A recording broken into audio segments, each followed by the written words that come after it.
maîtrise bien l'alimentation équilibrée pour l'âme, l'estomac de son fils spirituel. Voilà pourquoi tu dois choisir un père responsable. Les enfants qui sont gourmands, ils sortent dehors sans que leurs parents les sachent, vont ramasser à manger partout et eux-mêmes vont se faire mal.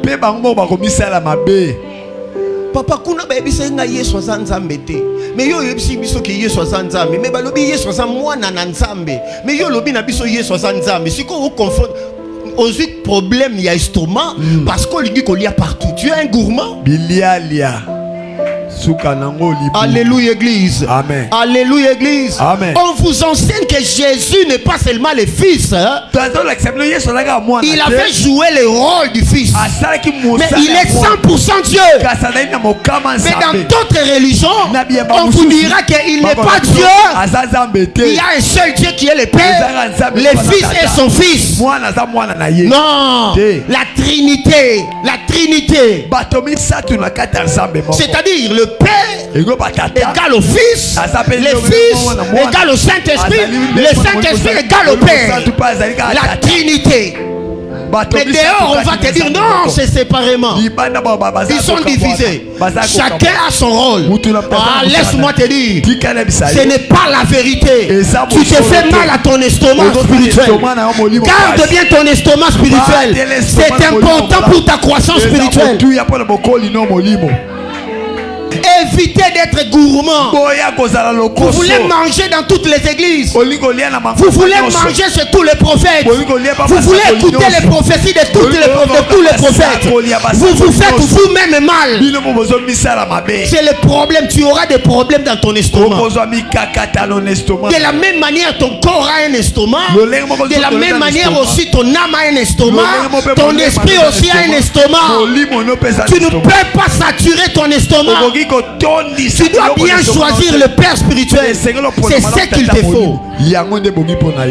C'est par là qu'on découvre que ça c'est un fils spirituel responsable. Il est mature. Alléluia église. Amen. Écoutons ce que Paul dit. Il dit, c'est moi qui vous ai engendré en Christ par le moyen de l'évangile. Il ne dit pas que c'est nous. Il dit c'est moi. Vous pouvez avoir plusieurs maîtres, mais c'est moi qui est votre père.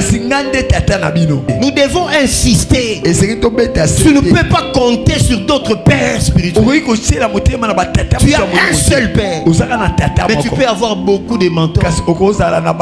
Mais si tu vois que c'est que le mentor te dit ne marche pas de pair avec ce que ton père spirituel te dit, coupe ces liens-là, coupe cette relation. Ça ne peut pas t'aider.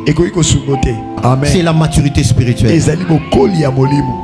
Le premier but pour lequel le père est important dans la vie du fils, c'est pour allumer la lumière de la vie du fils. Qu'est-ce que la Bible dit? Vous êtes la lumière du monde.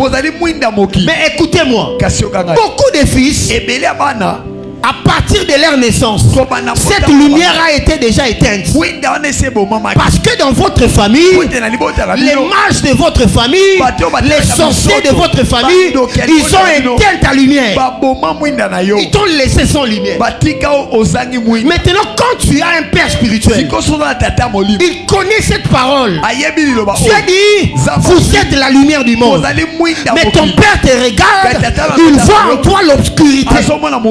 Il ne peut pas te laisser comme ça. Il va jouer le rôle d'allumer cette lumière. Parce que Dieu lui a dit, vous êtes la lumière du monde. Les pères, sans cette responsabilité d'allumer la lumière du Fils. Amen. Celui qui n'est pas allumé ne peut pas impacter le monde. Celui qui n'est pas allumé, il vivra dans l'obscurité.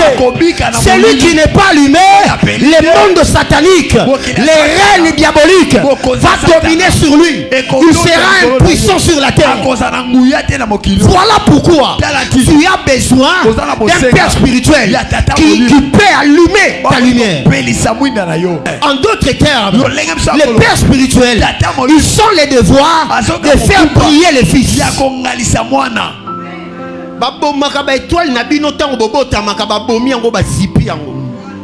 Bible lobby, vous êtes la lumière, mais tu constates dans ta vie il y a les ténèbres. C'est le contraire de ce que Dieu a donné comme promesse. Maintenant, quand tu es à côté d'un père spirituel, ils sont les devoirs, ils sont les fardeaux de t'alimenter, parce qu'il ne peut pas te laisser comme ça. Si tu te laisses comme ça, mais tu es dans les ténèbres, non, tu ne feras pas la fierté de son père. Pourquoi le père, il sent ses fardeaux d'allumer la lumière du fils pour que le fils aille briller partout. Ah, tu vas briller au nom de Jésus. Je dis ce matin, tu vas briller au nom de Jésus. Je dis même si le monde des ténèbres refuse, toi tu vas briller. La vérité est que la lumière ne s'allume pas de soi-même. Il faut qu'il y ait quelqu'un qui peut l'allumer. Et toi-même, tu ne peux pas allumer ta propre lumière. Il faut qu'il y ait un père. Voilà pourquoi tu as établi premièrement le père. Le père a besoin de t'allumer à travers ce baptême-là du feu. Tu ne peux pas briller si tu n'as jamais conduit le baptême du feu. Tu ne peux pas être allumé si tu ne connais pas le baptême du feu. Le baptême du feu va alimenter ton esprit.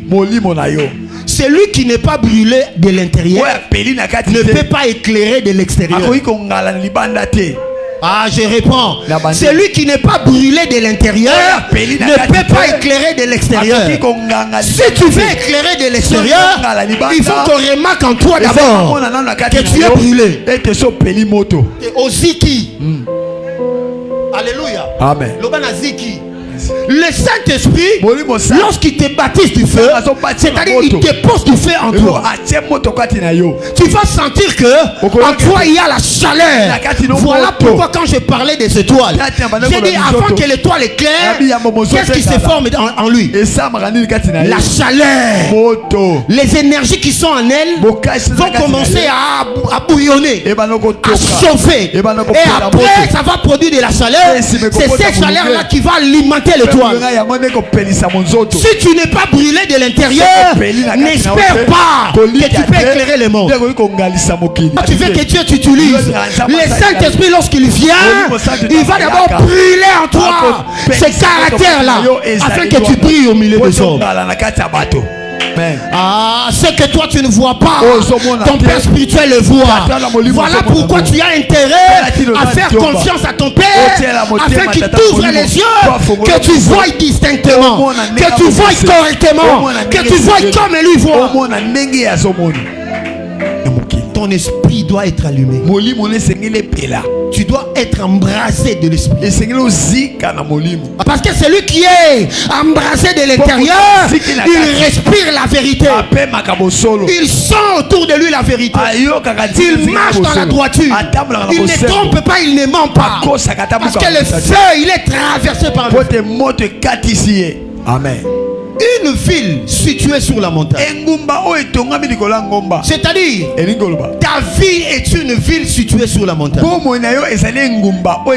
Dieu te voit, il ne te voit pas en bas, mais il te voit au sommet.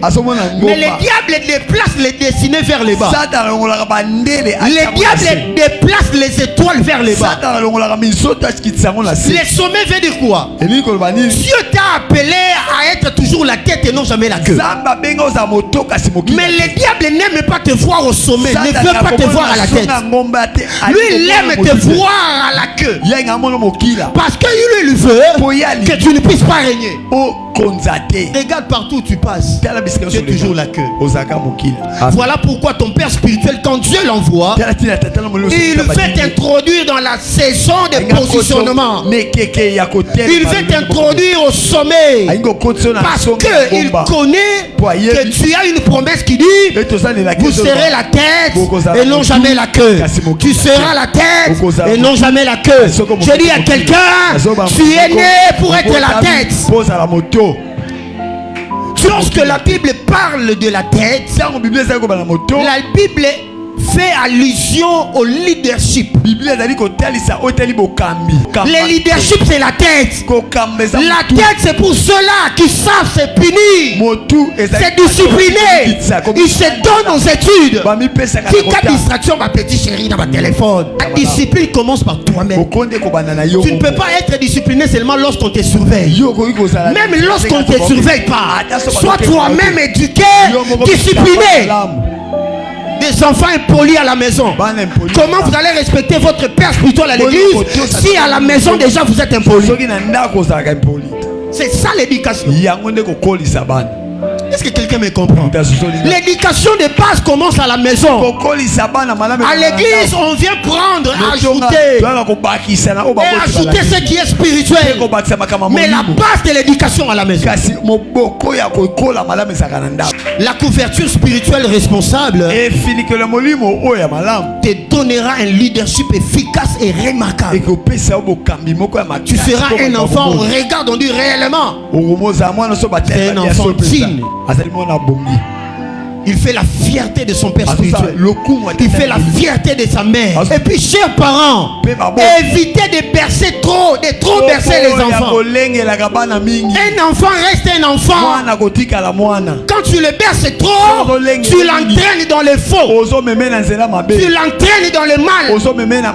Trop bercer l'enfant, l'enfant va se croire un prince pendant qu'il n'a pas l'éducation de base. L'éducation de base ne commence pas en berçant l'enfant. L'éducation de base commence lorsque l'enfant touche à la télé. Tu lui dis on touche pas, tu frappes la main.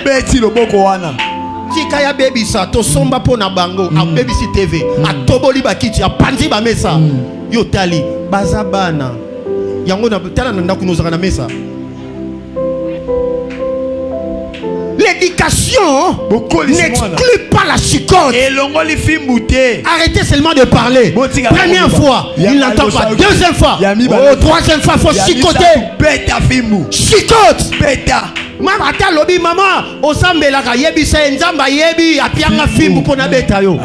lui-même il dit quoi? Ta houlette est ton bâton. Dieu lui-même chicote. Ici on va vous chicoter pour que vous soyez digne d'être appelé enfant de Boutou. J'insiste sur la discipline. Tu ne peux pas être un leader remarquable si tu n'es pas discipliné. Que plusieurs lumières des enfants de Dieu sont éteintes. Alors Dieu a le souci de nous faire briller dans ce monde. Il a le souci de te voir monter. Je suis venu t'annoncer désormais, on t'appellera une ville située sur la montagne. Je dis à quelqu'un dans ta famille, tout œil verra, tout œil verra ta gloire, ton élévation, ton succès, parce que tu as une couverture spirituelle responsable. La saison de ta publicité est arrivée. Lorsque l'Éternel va commencer à t'élever, lui-même va faire ta publicité. Il va dire non, regardez celui que moi j'ai élevé, regardez celui que moi j'ai établi, regardez celui que moi j'ai béni. Parce que quand l'Éternel bénit, lui-même fera ta publicité. Amen. Regardez, la Bible dit quoi? Naomi souffrait. Toutes les femmes savaient que Naomi est veuve. Elle n'a pas d'enfant. Elle avait seulement sa belle-fille Ruth. Alléluia. Amen. Toutes les femmes le savaient. Mais le jour où l'Éternel a visité la maison de Naomi, les mêmes femmes là qui chantaient qu'elle est Mara, elle est la souffrante, elle est la plus pure de malheur, ce sont les mêmes femmes qui ont commencé à dire elle est heureuse, elle est bénie de Dieu, parce que l'Éternel lui-même a fait la publicité de Naomi. L'Éternel lui-même s'est arrangé à faire la publicité de Naomi. Je dis à quelqu'un, tu auras Boaz et le monde va commencer à chanter pour toi, parce que Boaz sera la clé de ta publicité.